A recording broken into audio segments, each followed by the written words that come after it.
Salut tout le monde, bienvenue sur ma chaîne The Chef de Linda FR. Aujourd'hui, on va préparer une délicieuse sauce gumbo pleine de saveurs avec de la viande de bœuf et comme d'habitude, un peu épicée. Cette sauce se marie parfaitement avec du riz ou du foufou. Bon, vu la texture, je partirai avec du riz, hein.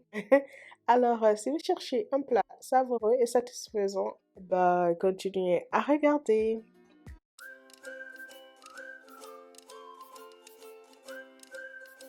Dans une grande marmite, versez l'huile de palme et faites-la chauffer à feu moyen.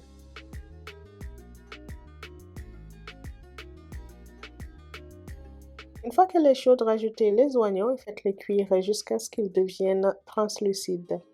Lavez bien les gambos et découpez-les en petits morceaux. Si vous préférez une texture plus lisse, vous pouvez les mixer rapidement au blender.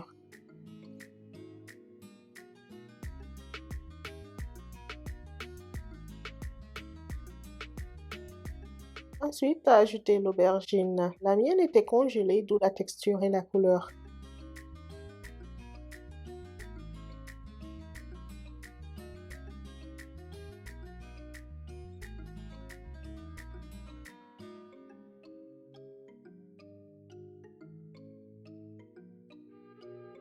On va aussi ajouter 1 ou 2 tasses d'eau.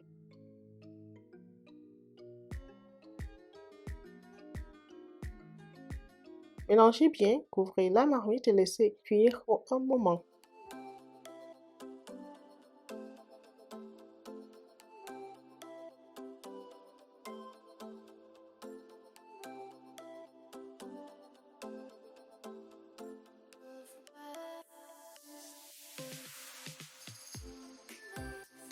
Maintenant, ajoutons notre viande de bœuf pré-cuite.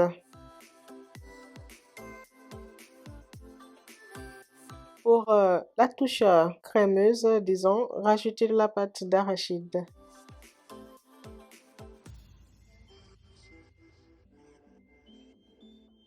Mélangez bien jusqu'à ce qu'elle se dissolve et s'incorpore parfaitement à la sauce.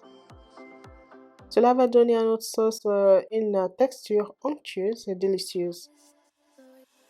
Il est temps de mixer nos légumes. Comme d'habitude, on va utiliser des feuilles d'oignon, des oignons et quelques piments.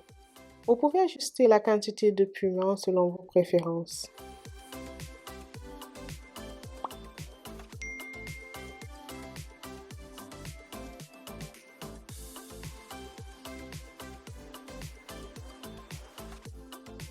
J'aime laisser mijoter ma sauce pour un bon moment avant d'ajouter les légumes mixés.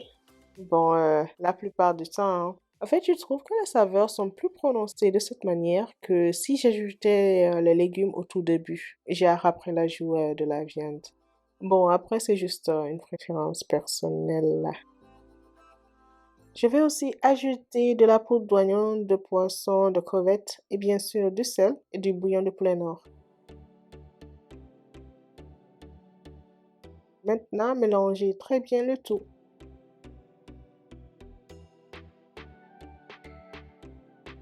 Et n'oubliez pas de consulter la description de cette vidéo YouTube pour la liste complète des ingrédients utilisés. Maintenant que tout est dans la marmite, réduisez le feu et laissez la sauce mijoter doucement pendant environ 30 minutes ou moins. Remuez de temps en temps pour éviter que ça ne colle et laissez toutes les saveurs se combiner. Une fois que ça a bien mijoté, goûtez et ajustez l'assaisonnement si nécessaire. Et voilà, notre sauce gumbo est fin prête. Servez-la avec du riz ou un bon foufou, comme je l'ai mentionné tantôt. Et si vous essayez cette recette, dites-moi ce que vous en pensez dans les commentaires ou partagez vos photos sur Instagram. J'aimerais bien voir votre version. N'oubliez pas de liker et de vous abonner et d'activer les notifications pour plus de recettes délicieuses. Bon, moi, je vous dis à la prochaine. Prenez soin de vous.